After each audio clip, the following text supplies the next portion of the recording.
podcast. My name is Pete Jones, and I am good in the head.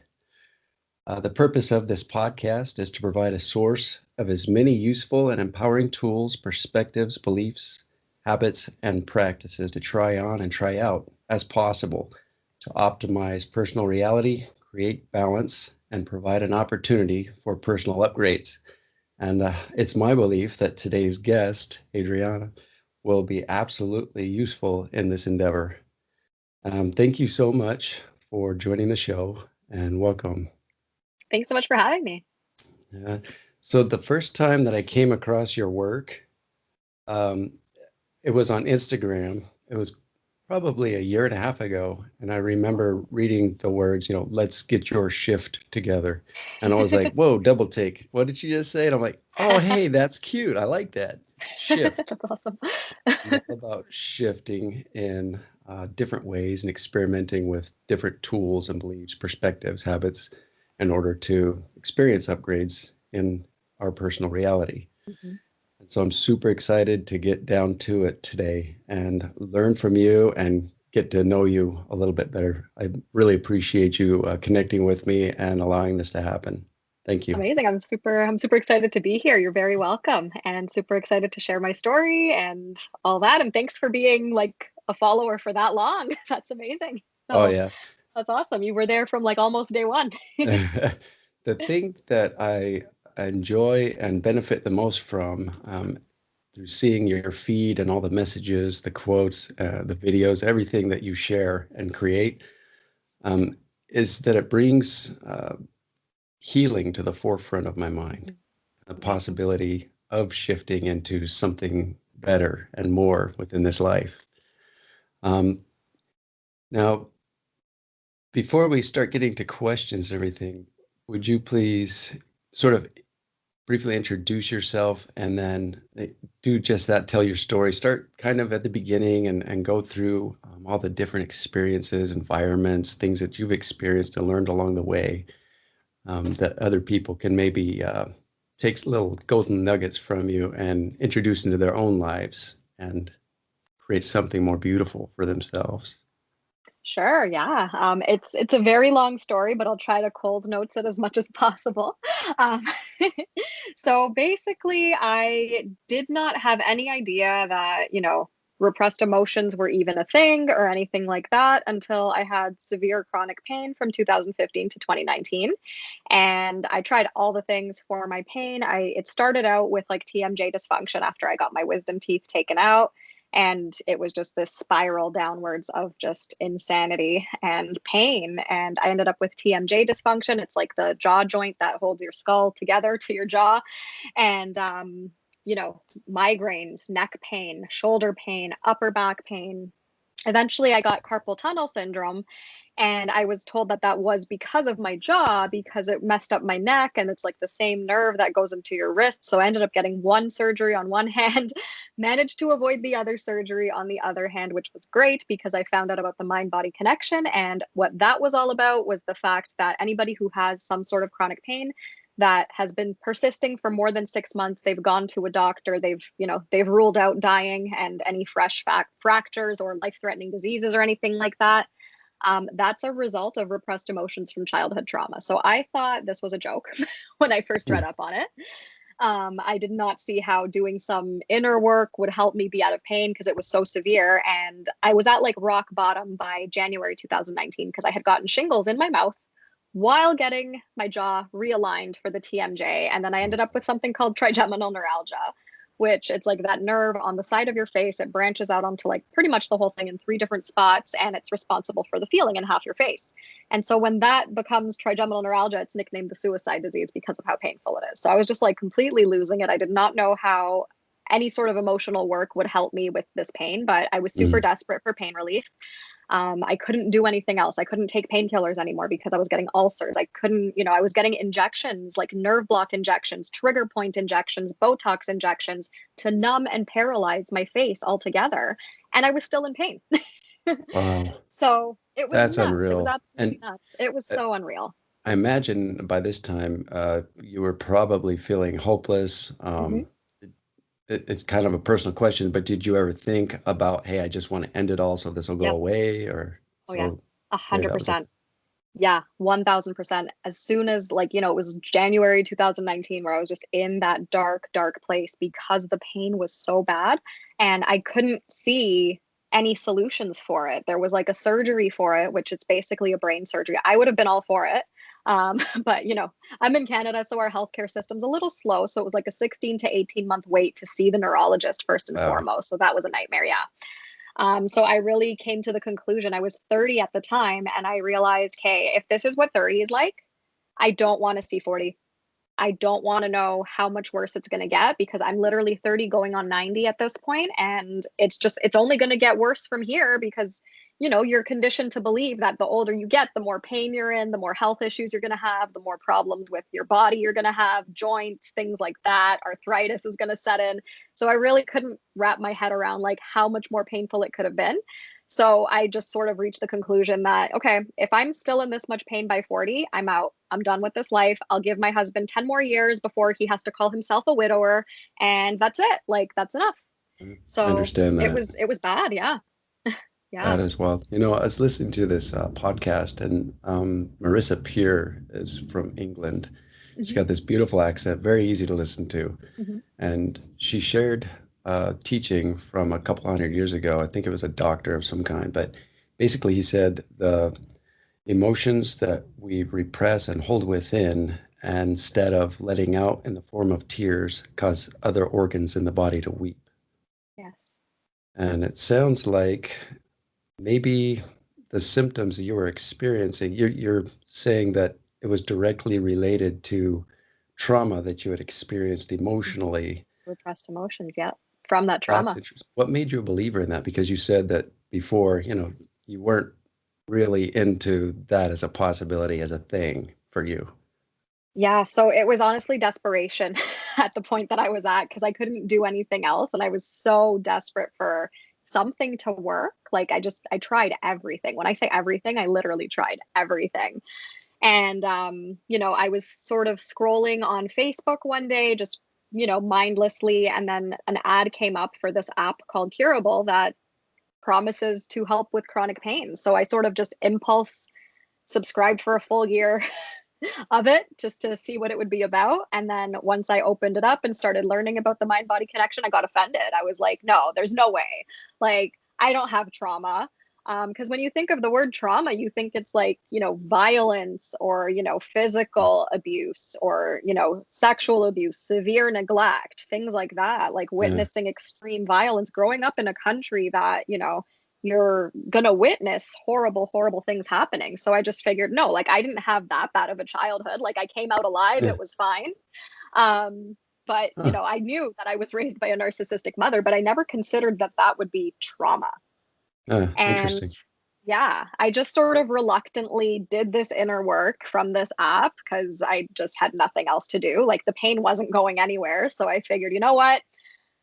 I was so pissed with myself for spending $100 on something that wasn't going to work in my mind. So I was like, you know what? I already spent the $100.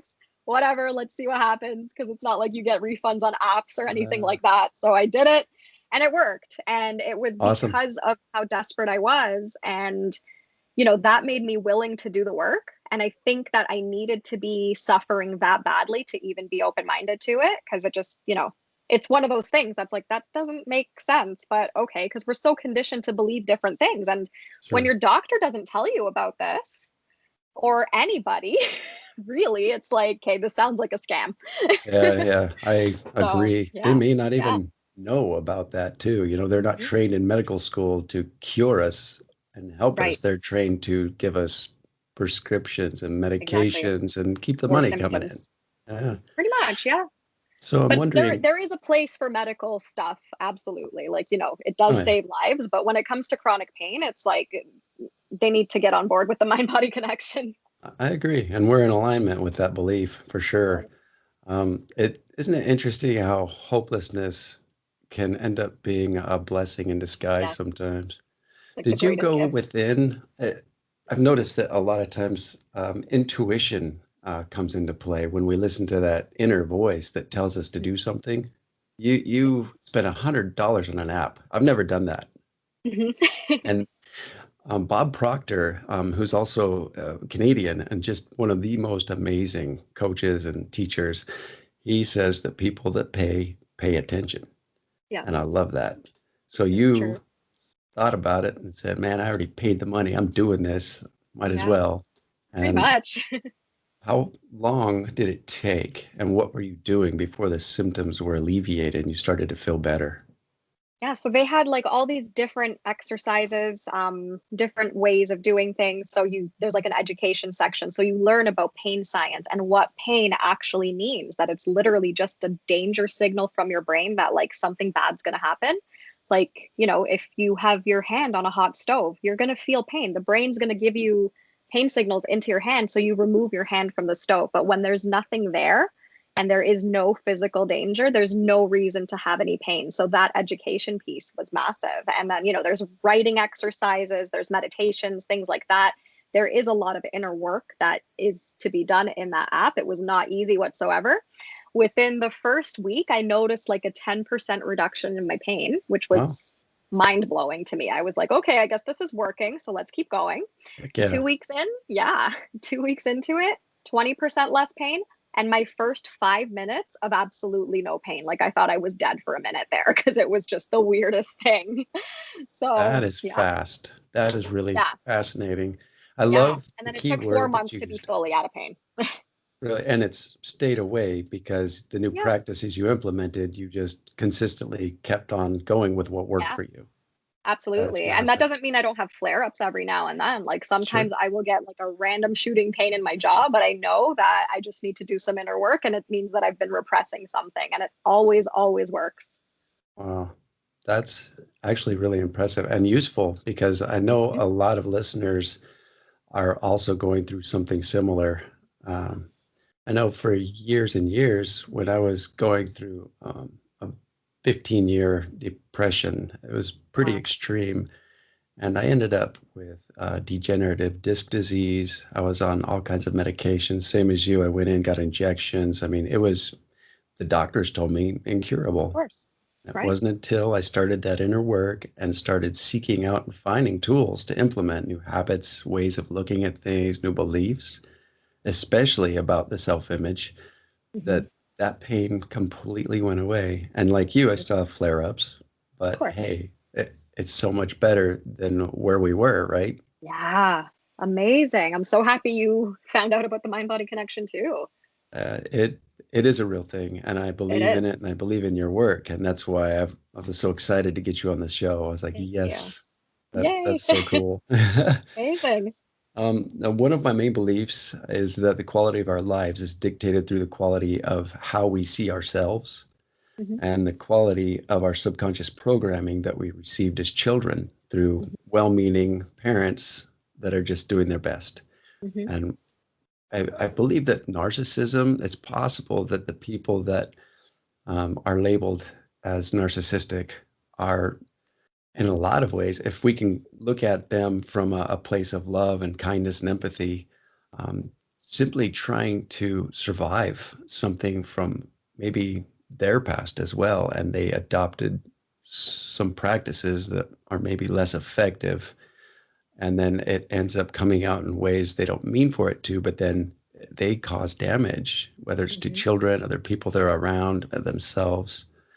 What can you share about your younger life and growing up uh, that kind of drew you to this work? Yeah. So, just to continue on to your point first, that yeah, they may have experienced some sort of trauma that makes them the way they are, but it's not an excuse for abuse, right? So, any survivors, you need to get yourself safe first and foremost. They need to do their own inner work, which they probably will never do, but that's their problem, and you're allowed to live your own life and get the heck away from these people. So, That's a healthy just boundary. wanted to throw that in there. Yeah. I like that one. Yeah. And yeah, like my early life, it was pretty shitty. Like it was not the best childhood ever, really. And I started kind of realizing that I had a weird childhood when, I started making more and more friends throughout high school, university, and like my adult life and stuff like that. And realizing, like, oh, okay, I guess there were a lot of things I didn't experience. I definitely did not experience having both parents in my life because my parents divorced when I was very young. And basically what I was told by my mother was that my father abandoned me. He never wanted me. He didn't pay for child support. He's just a lazy bum, blah, blah, blah. So I grew up kind of believing this, and, you know, that there's that abandonment wound and that rejection wound from that in itself. How do you You know, navigate through that pain growing up oh and as man. an adult? Yeah, so that was actually very, very interesting, realizing what the truth actually was. So in 2014-ish, I had this random urge to just forgive my father. I had never spoken to him really since I was like 5 years old. I avoided him like the plague. I was terrified of him. I thought he was this really bad, scary man. And for whatever reason, I guess it was my intuition that just popped up. I felt this urge to forgive my father for abandoning me. And because I thought that was what messed me up as a kid. So I sent him an email and he was super happy to hear from me, but I set a boundary right away and I was like, hey, like, I don't want you in my life. I just said what I had to say and that's that. And then it took me a year and a half to really come to terms with the fact that my mother was in fact a narcissist. And I was actually open to having a conversation with my father. And then that's when he sort of told me the truth that he did pay for child support. He did want me in his life. He did have custody of me, just she made it completely impossible. So I actually went through the documents in her house when one day when she was like out grocery shopping, and I saw the truth that, oh wow, he actually left like a lump sum for me for child support, and I signed it over to my mother when I turned 18, because when your mom tells you to sign a paper when you're 18, you trust her and you do it. So Yeah. that totally sabotaged me completely from any sort of financial independence in early adulthood there. So that really sucked. And, you know, I just had this very heavy, holy crap, I'm so happy that I found out the truth that my dad is not this monster. And I'm so happy I found out before it would potentially be too late. To have So a meaningful relationship with him, you mean? exactly. Yeah. Like imagine if I found out like after, like, God forbid, if he were to pass away, and that would be when I find out. That would have been devastating. So I just had this very heavy feeling of like both relief that it happened before that ever happens, and that like, oh my gosh, this is actually the truth and this sucks. So that was a lot to process. And, you know, I think that was a lot of what made my chronic pain even worse, because I really just repressed those emotions. I didn't know what to do with them.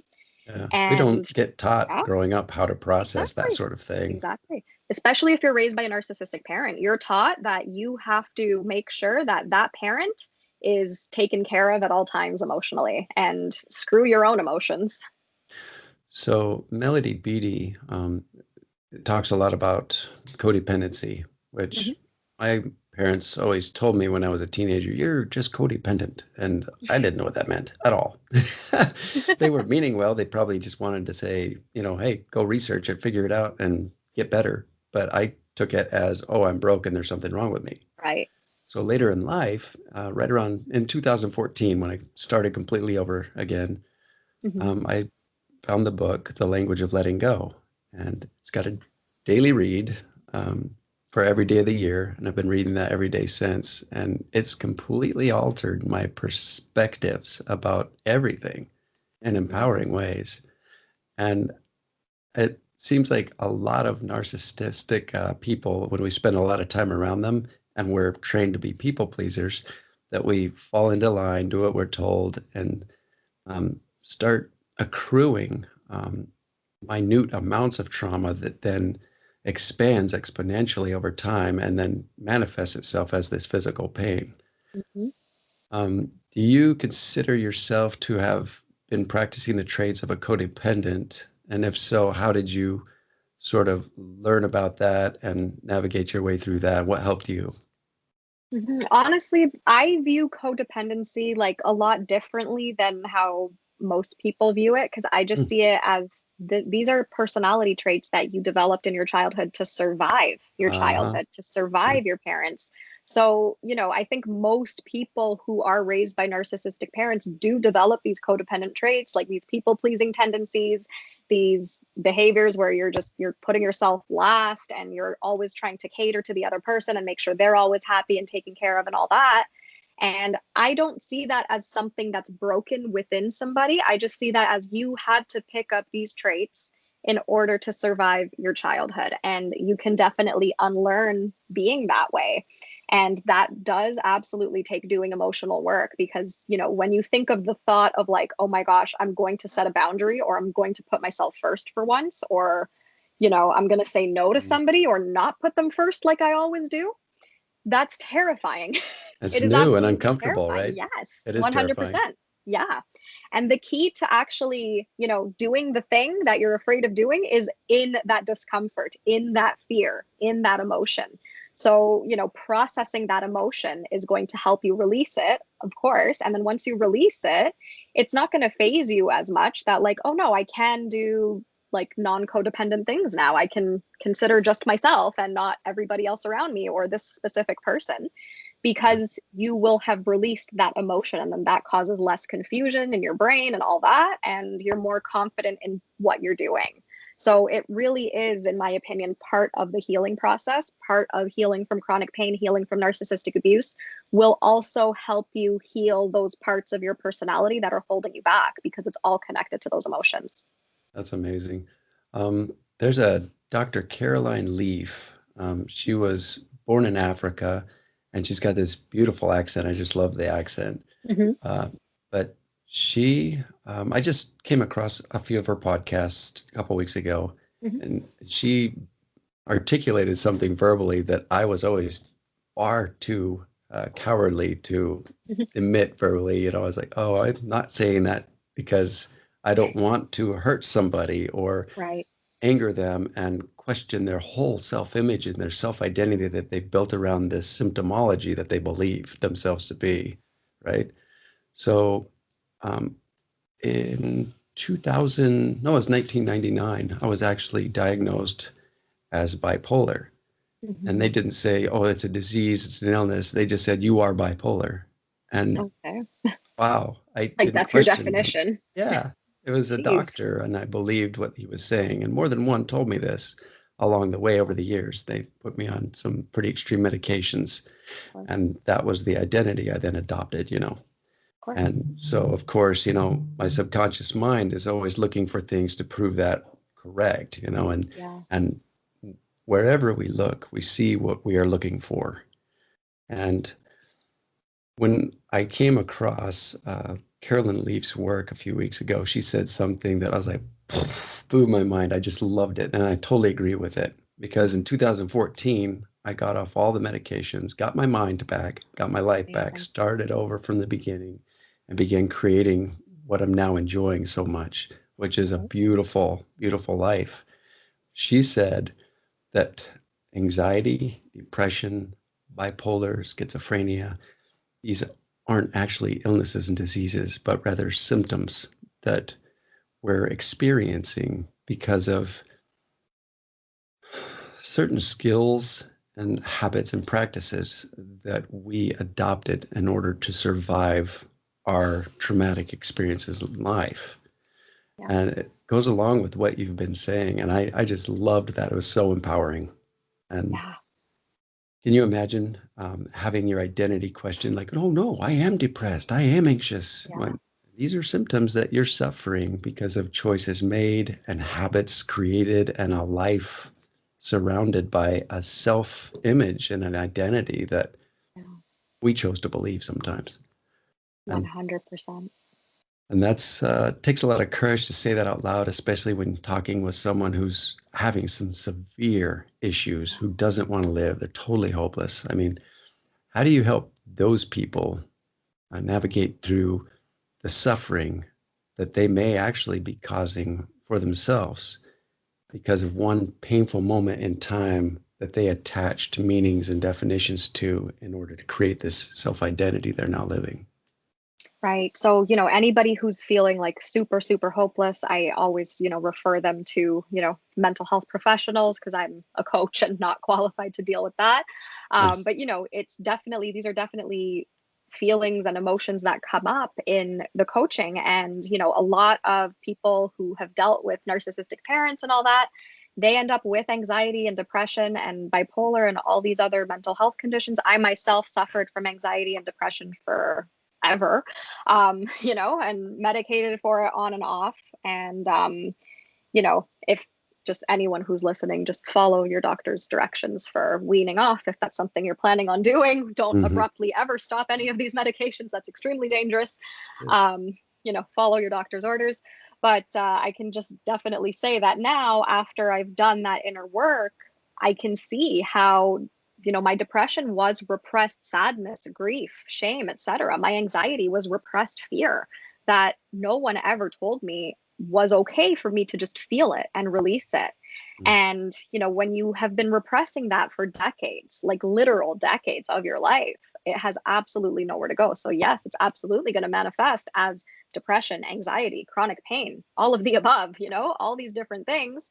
So, when there are people out there who are feeling hopeless and all that, first of all, if you feel like you're going to harm yourself, definitely reach out to one of those emergency lines. Just type in your country name and, suicide hotline, and absolutely like someone can help you right away.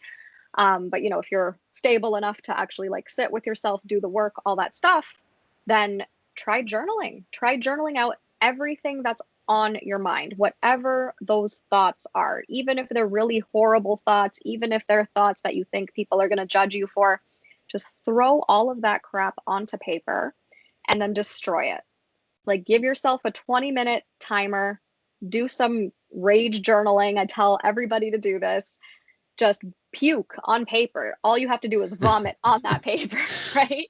Let it all out and then see if anything comes up for you, right? And something probably will come up for you, because if you're already in that state where you are feeling like, life really sucks and this is horrible, you're going to feel something. You're going to get triggered by something that you're writing. And that is great, because then that gives you the opportunity to feel that feeling. So it's going to feel, and the thing with feelings and emotions that people don't understand, that nobody tells people, is that, when the way we've been conditioned to think about emotions and feelings and all that is that, okay, I'm going to be sad about whatever. And then I'm going to just continue thinking about how sad I am. And then I guess I keep thinking about how sad I am, and then I'm going to end up in a really dark place because I'm still sad. So, of course, people are terrified of their emotions. And here's the thing. Emotions are not something that you need to think about. So this is why journaling works so well, because whatever you're thinking about is the story behind the emotion. So that helps you sort of drop the story, release that story, destroy it. And then you can actually focus on the felt sensation of the emotion, because it's something that's happening physically in your body. It's a physical process. So it can feel like anything. It can feel like, your stomach just drops, like when you go down a hill on a roller coaster. It can feel like a heat wave, like a flash of heat in your body. Your hands could start going numb. Your throat could start feeling like it's closing up. And it's important to understand that these are the physical manifestations of the repressed emotions. And this is what emotions feel like. They are very physical. And no, it's not a medical episode. It's just the emotion coming up to come out. So the more you tune into your body, the more you focus on how it feels in your body, the more you're going to notice that that emotion, it's going to reach its highest maximum capacity of discomfort. It cannot get any worse than that. And then it's going to start lessening and lessening and lessening the more you stay with it, the more you accept it there. And then when it lessens, that's it literally releasing itself. So you don't actually have to do anything but accept the fact that you're feeling exactly how you're feeling, noticing where in your body you're feeling it, noticing if it moves around in your body. That's totally something that happens too. And then that gives you the opportunity to actually release it. And the trick is to actually, kind of have a little pep talk in your mind with that emotion and say like, okay, I know I'm safe. I'm not going to die from this emotion. Everything's okay. There's no danger. This is just a very uncomfortable sensation in my body right now. It can stay here for as long as it needs to stay here. And I know it's going to be released. And that can sound counterintuitive, because I know people have things to do, places to go, people to see. Yeah. And you can't be a mess of emotional soup all day, right? But the thing You is, can, not very effective way to live. you can, exactly. You're not going to be too functional. Yeah, at But the all. thing to understand is the more you accept it and you tell the emotion straight up, like be here for as long as you need to be here, it's going to take Wow. minutes to go away. I Not the love entire that. day, not the entire week, not a month, Really? a year, etc. It's minutes. So feeling the emotions and Mhm. feeling through them instead of trying to go around them or avoid them seems like a totally different practice than trying to think yourself better. Exactly. I do believe that what we focus on, we feed, truly. Yeah, And over time, that can amass into a really great thing or a really devastating thing. But exactly. this practice, truly accepting and appreciating and loving yourself through these emotions and allowing yourself to be a human being, a human, and feel through those emotions, that's scary Yep. and probably really effective from what you're saying. It really Yeah, is. yeah. And how It's can people, horrifying. oh, It is so scary. especially the first few times, right? We were just talking about Yeah, that emotional baseline that we're so comfortable with, and then stepping out of the fear and into a place of love. Maybe be too bright at first, and oh yeah. my God, that's a little much for me. How can we incrementally and progressively try and do it a little more? I mean, do you have a consistent daily practice that you would suggest to people that are first starting out and into the uncomfortable, unknown? Mhm. Yeah, totally. So I would just suggest people start with the journaling because at some point, and you don't have to journal about anything in particular. It can just be whatever's on your mind in that particular moment. You can journal about something from your childhood, whatever's stressing you out, anything, any personality traits that, I wish I wasn't such a people pleaser, whatever. Just journal about that, get it all out. And eventually that's going to start getting those emotions to come up. Because if you think about it, it's not the big emotions are not going to come up immediately because you're doing a new thing, right? So don't expect that it's going to be like that horrible that it's going to really come up and really feel horrendous. You're going to get little glimpses of it before it like reaches that point, but you're going to be ready when it reaches that point if you're able to keep sticking with doing the work and like keeping reminding yourself that it's safe to feel your emotions. And what I tell a lot of my clients to do is to get a sticky note or even make it your phone background with a mantra that, not one of the mantras that we're used to hearing about, like, oh, everything's sunshine and rainbows, but a more realistic mantra of it is safe to feel my emotions. And so when you see this message over and over, even if you don't believe yet that it is safe to feel your emotions, that's irrelevant. It's your subconscious mind that is seeing this message. So eventually your subconscious mind is going to start catching on. And eventually, yeah, you're going to start believing it. But the trick is actually seeing that message over and over. So that's why if you put it as your phone background, how many times are we picking up our phones? Like, 500,000 times per day, probably. Oh yeah, So you see that message constantly. they did a study and it is over 600 times a day, literally. Yeah. That's unreal. Yeah.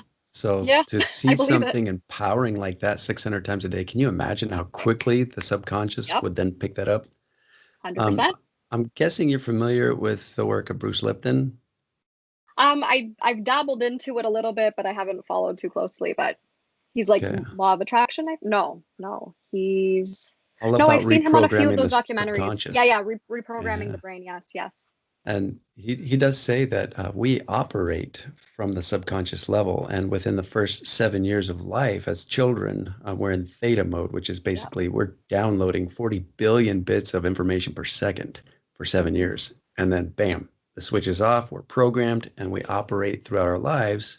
Unless we do this inner work you're talking about, according to those programming issues, really, and Yeah. traumatic experiences of our first 7 years, because we as little children can't really process things like an adult would. So the adult that's teaching us says things and we perceive of it in a harmful manner to ourselves, create Hmm. this self-image that many times for most people is very disempowering.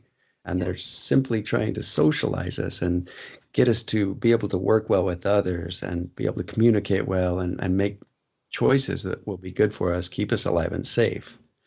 But the thing that you brought up with the subconscious programming through repetition, he in almost every piece of content that I've come across, which is a lot, Hmm. he teaches that. And so I thought, wow, she must be a big Bruce Lipton fan too, but it's out there and that's just Hmm. amazing. What other programs would you suggest that we repeat? Like affirmations or programs, little quotes, sayings that would be completely empowering and the recreation process of a new self-image so that we can then start creating a new life from that more empowering self-image? That's a really great question. I think, it's important to keep things realistic at first, right? Because if you start, you know, if you have a huge goal that, I don't know, let's say you want to be a life coach and help other survivors of narcissistic abuse and whatever, right? If you're very early on in your healing journey and you have that as a mantra, like your bullshit detector is going to go off 100%, and you're going to, if you still have those disempowering beliefs that like you can't amount to anything or anything like that, it's it's not going to happen, and you're going to be more and more disappointed. So starting off with like smaller mantras, like first and foremost, it's safe to feel my emotions. I'm not going to die from feeling my emotions. My emotions are here to guide me, not to ruin my life, things like that. That's a really great starting point. And then eventually, as you keep going, you can start building different mantras, right? But the important thing is to do the work, because the mantras are not going to help you if you're not doing the work.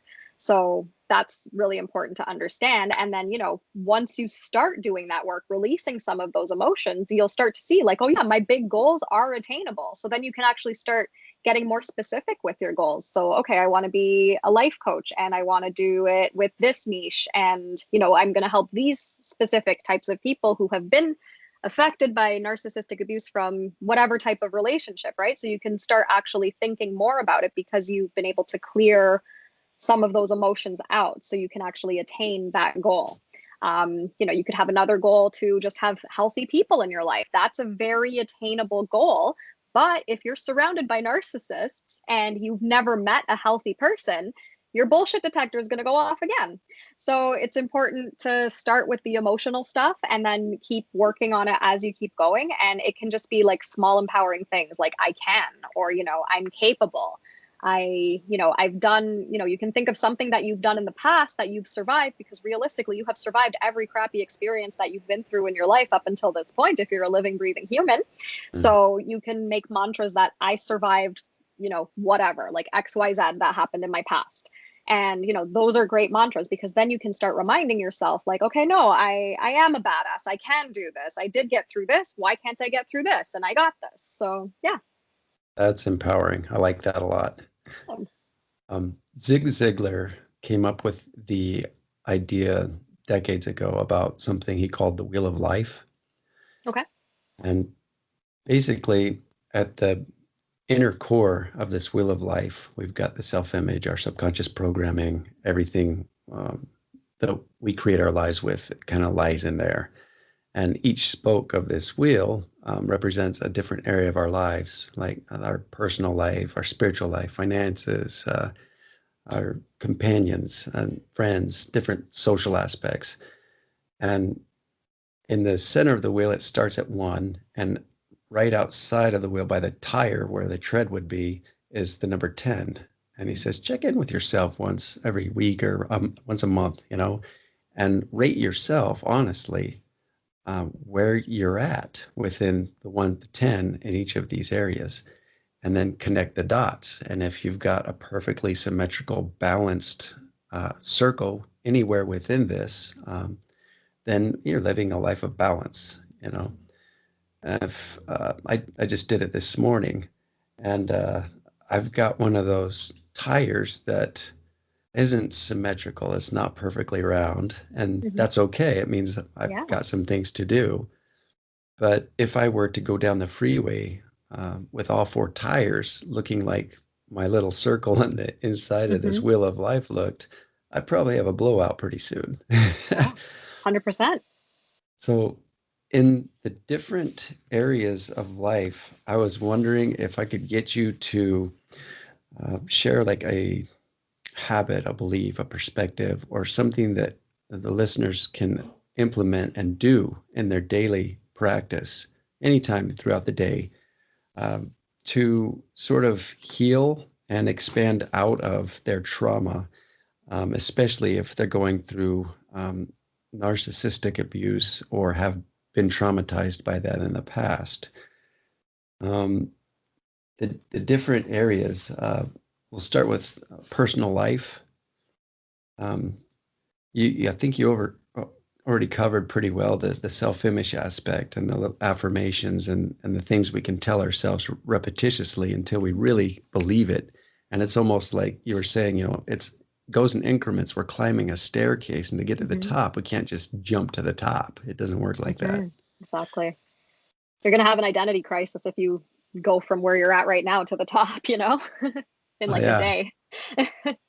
I really love that. Zig Ziglar said, you cannot consistently perform in a manner which is inconsistent with the way you see yourself. And identity crisis for sure. Yeah, that's the truth. So creating an internal environment or practicing something new within just your personal life, you said journaling. Yeah, journaling is not the only thing, but whatever it takes to get you to feel your emotions, because the key is always going to be in your emotions. So if you're feeling like it's impossible that you're ever going to feel better, how does that make you feel? And try and feel that and release that and see where that takes you, because then you'll have some different beliefs after that. Interesting.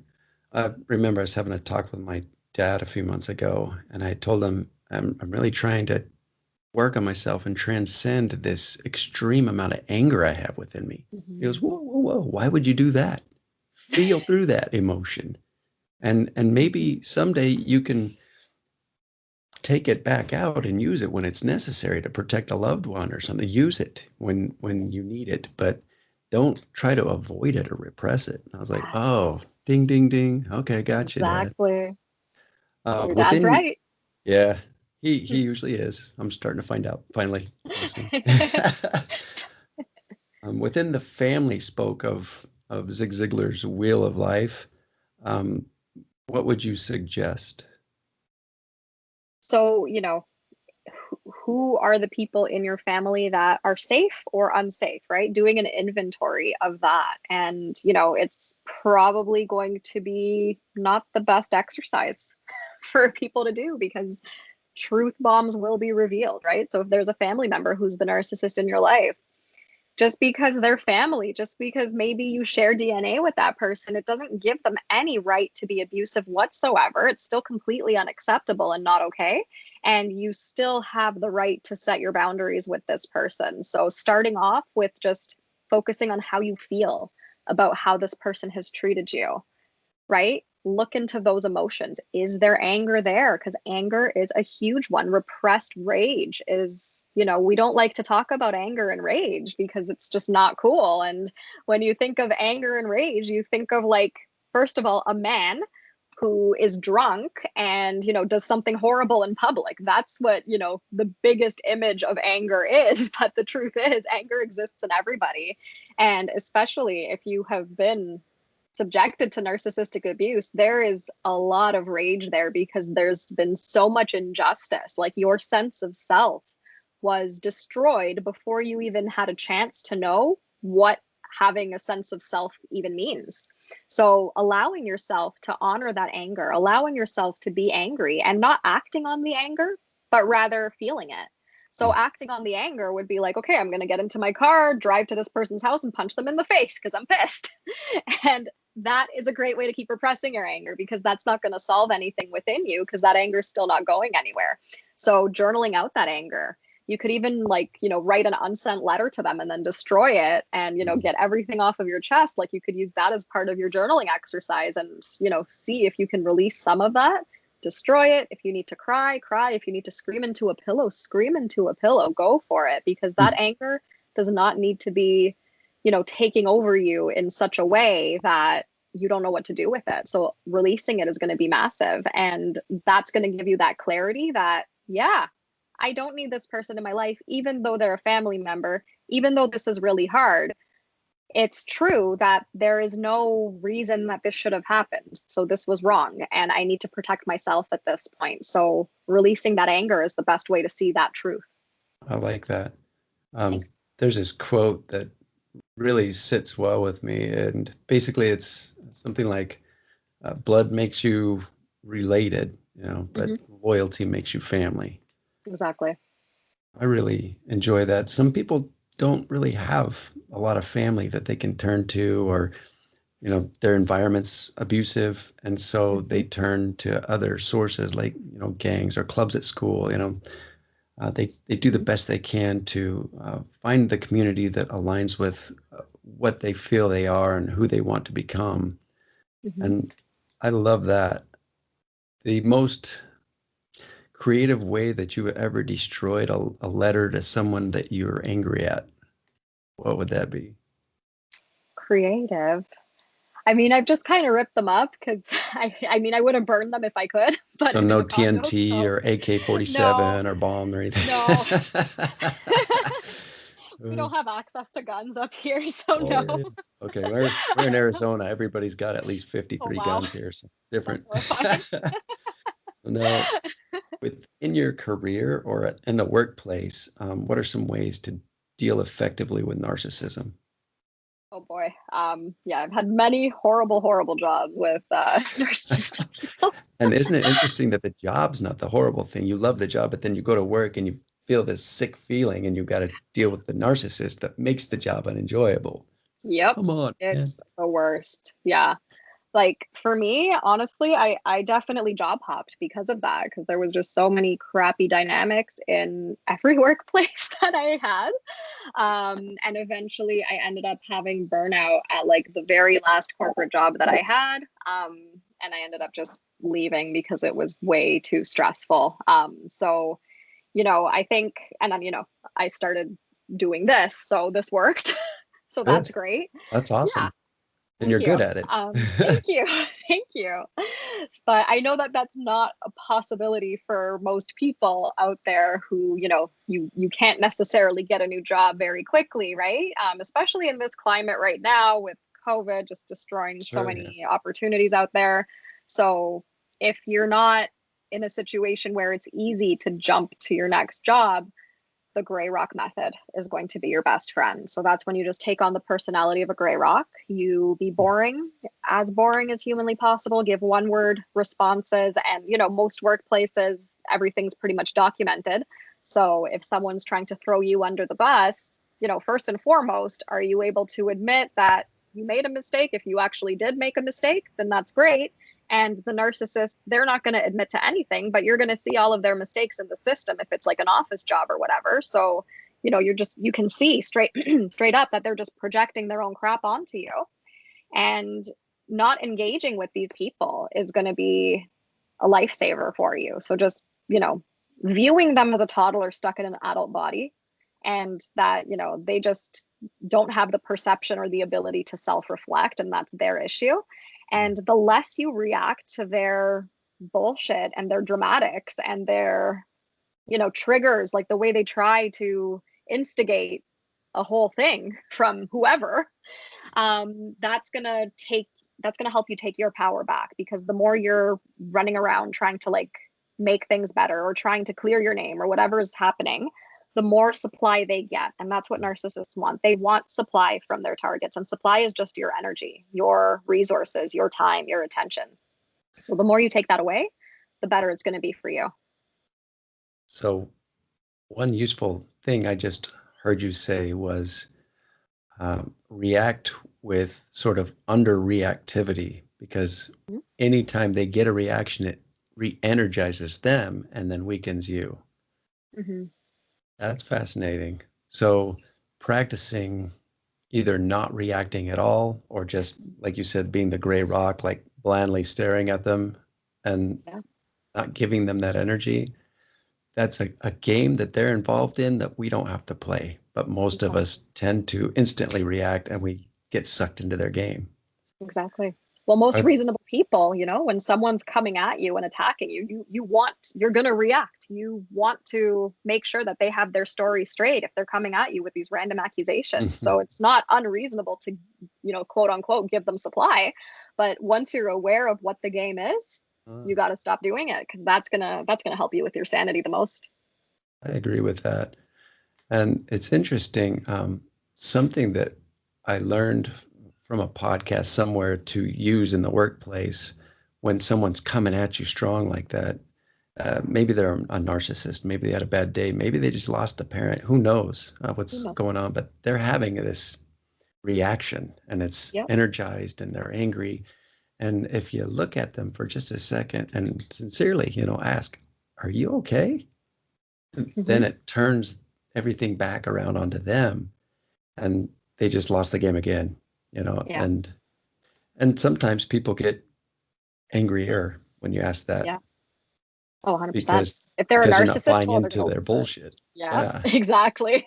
Like, I'm not playing this game, man. Why don't you relax and come back and see me in a little while? We can have an adult conversation with, kindness rather than all of this. This is unnecessary. Just turn around, walk away. And sometimes it works and sometimes it doesn't, but anything's worth practicing, right? Exactly. Exactly. And that's the thing with gray rocking, right? A lot of the times when you start, because I consider gray rocking a boundary in itself, because you're setting that boundary. You don't have to Oh, communicate it. You're I not going like to say that. like, hey, yeah, You don't deserve that my best self. And until you do, I'm not exactly, going to give it to you. exactly, That is 100%. beautiful. Totally. That is so cool. I'm like, I just got that. Awesome. Um, Yay. so within your own personal physicality, like with health, um, I mean, you went through massive amounts of pain from the accumulation of the trauma and the definitions and meanings you attached to some very painful moments in your life and suffered for years because of those definitions. So physically, you were able to heal yourself through healing those unrepressed or unexpressed emotions and letting them go. And I Right. think you've done wonderfully at that. Thank you. Um, how would somebody go about doing that themselves? You've mentioned journaling. Mhm. Um, if they're able to, I'm guessing, would you suggest any type of a specific diet or workout and nutrition program, anything like that? Honestly, no. According to pain science and the mind body connection, like humans are able to digest whatever food. They're able to move their bodies as if nothing is broken in them. So just do your regular exercise routine. And even if you're in pain, keep going as long as there's no fresh fracture, obviously. Yeah. And, life-threatening stuff has been Broken, ruled out. oh, blood, yeah. Exactly. As long as you're not like bleeding or whatever, you're good to go. Like, do whatever exercise makes you happy. Like, there's nothing specific. Like, of course, diet and exercise is great, and you want to avoid eating garbage food all the time. Absolutely. But I don't think there's any specific diet or specific exercise routine that people need to adhere to in order to heal from these repressed emotions. It's just whatever lights you up. So if yoga lights you up, do it. If running lights you up, run. If eating meatless Mondays light you up, go for that. Like, whatever works for you. Like, you don't have to go vegan, you don't have to go keto, you don't have to do all these crazy diets or anything like that. It's whatever resonates for you. And that's going to help you, because a lot of in the mind body connection stuff, things like IBS and digestive issues and things like that are also related to those repressed emotions. So it's really whatever your brain Oh, is going to believe that is your condition, so that you're focused on your body. So the less you focus on your body and the more you focus on your emotions, the better. And then all of that other stuff is going to fall into place. And the main focus that I want people to have on their healing journeys is all emotional. And all the other stuff, that there's great marketing techniques for people to believe that that's going to save them. But at the mhm. end of the day, it's all your repressed emotions and releasing that's going to save you. Have you ever tried or suggested others try? Is it some kind of hypnosis procedure where people are sent back into the traumatic, painful moment Hmm. in order to process through it in different ways? Hmm. Have you ever experienced anything like that? Yeah. What was that Yeah. I've done like, a and few how of did it those. help? It was okay. Like, I mean, I was ready to do it. So if, you know, don't expect it to be an amazing experience, because these memories are gonna crop back up, right? And there are some hypnosises out there that you can do and go back into your childhood and get into that traumatic experience. And it could be very traumatic when you're remembering it, especially in the hypnosis. So make sure, you're aware of that first and foremost. And second of all, just look at it like it's a new opportunity to release something that's not serving you anymore. So as much as it might hurt you to go back there, as much as it might be painful to relive that in a sense, remember that you already lived it the first time already. You already made it through the hardest part, which was that trauma itself.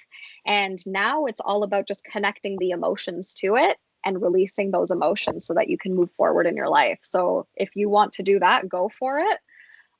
It's not the only way to release repressed emotions, of course. I definitely would suggest, starting with the journaling first and foremost, because that's going to be very impactful. And then if you feel like you need to do one of those hypnosises, go for it. But the reality is you don't have to remember every element of your childhood in order to heal. You don't have to remember every traumatic experience. You can just have the gist, you can have the gist of that story. So for example, I'll use my life as an example. If I did have very few memories of my childhood when I first started this work. I have more memories now, of course, but I'm sure like more memories are going to come up in the future, but I'll be ready for those memories when they come because I've, healed so much of this already that whatever comes back at me, I'm okay and I'll be able to deal with it and it's totally fine. But let's say I didn't remember. Yeah, I've done the work. Exactly. Got the credibility and the confidence now to take anything on. Exactly. I know that I can handle whatever life throws at me. So let's just say I had very little memory and I knew that my parents got divorced when I was a kid, right? But I don't have any details of that. So how would I have felt as a child with their parents getting divorced? Okay. So maybe I felt sad, maybe I felt this, maybe I felt that. And then you can just start writing about like hypothetically how you would have felt and see if you can access that emotion and then you can release it. And then the story really doesn't matter. It's the emotion behind the story that matters the most. So you don't have to do a regression hypnosis to achieve that. I like that a lot. Awesome. About a month ago, I found a picture that my mom had sent me, and it was when I was 2, maybe 3 years old. And I wrote a letter to that little guy. Oh, that's amazing. That was a great journaling experience. Yes. And I told him, hey, here's some great ways to navigate through life that's about to come at you fiercely. Amazing. And just keep doing your best, give him the advice that I would had I had the chance now. Mm-hmm. And going back and rereading that, I was like, oh man, that was a beautiful healing moment. Amazing. And such a good experience. So the journaling thing, totally on board with you. I agree. And anybody that doesn't like writing, do it anyway. And step out of the comfortable known and into the, fearless, uncomfortable unknown. And that's, I think, a great way to expand into more of what we truly are, which, it's all about love and light and healing. And I think you and so many other people teach that when we heal ourselves, we heal generations to come. Yes. And I don't know if you've got children or if you're planning on it. No. Can you imagine knowing what you know now compared to what you're going to know in another 20 years working with people about 100%. All of these things? And who knows whose children's children that you're helping through doing this work. So thank you so much for doing what you do. And I hope that you keep going and you keep doing what you're doing because the ripple effects, oh my God, you're making a difference and a huge impact in the lives of many, including mine. So thank you so much. Oh, I'm so glad to hear that. Is there anything else that you would like to share before we wrap this up? Honestly, just, anybody who's listening, who has resonated with this conversation, like just start somewhere, and like Pete was saying, if you don't like writing, just do it anyways. You can do it with the discomfort. And the more you resist doing something that, there's that saying, what we resist persists. So if you're resisting feeling those emotions, they are still not going to go anywhere. They are going to persist and they are going to continue wreaking havoc on your body, whether it's through chronic pain or anxiety or depression or ruminating thoughts or brain fog or, some sort of mystery symptoms or mystery illnesses where, the doctors do not know how to help you. That's not going to stop until you just do the work with the resistance anyways.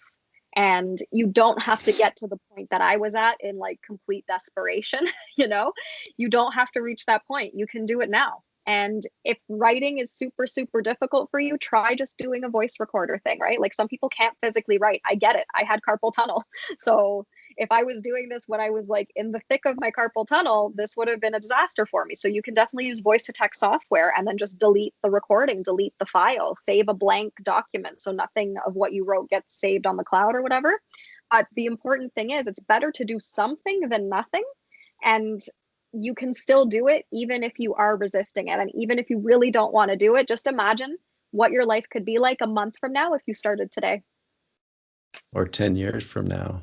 Exactly. Absolutely. Make it up to the top of the staircase. Exactly.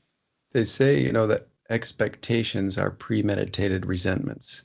Mm-hmm. And a great way to Like that. begin resenting ourselves is to have high expectations of ourselves and to be attached to outcomes. And so from what I've heard you saying, enjoy the process, feel through the feelings, let it all out, puke it onto the page, purge it out. And that's the beginning of healing. And I just love that message. That is Awesome. so I'm so cool. glad. I just want to say to all the listeners, thank you for listening to this podcast. I hope that you found a useful takeaway or two, like a new perspective, belief, or habit that you can implement and experiment with in your own personal life that will result in an upgrade of the way you see yourself and in an upgrade of your own personal reality. If you're listening to this podcast or watching it on YouTube, please subscribe on the channel and click on the little bell to be notified every time a new podcast is released. Also, please share the link to this podcast with those people in your lives that you think may benefit from this content. And personally, after hearing what you have to say, I think everyone can benefit from this content that we just created together. You're I awesome. agree. Thank you. Much love to everyone in your own personal life journey. Please check out my website at www.goodinthehead.com. And Good in the Head is also on Facebook, Instagram, and Twitter. And please remember that an upgrade in our beliefs of self will automatically lead to an upgrade in habits, resulting in a more enjoyable life experience. Let's get to work. All right. Thank you so much again. I'm Thank going you to for go having ahead. me. Let's see. There we go.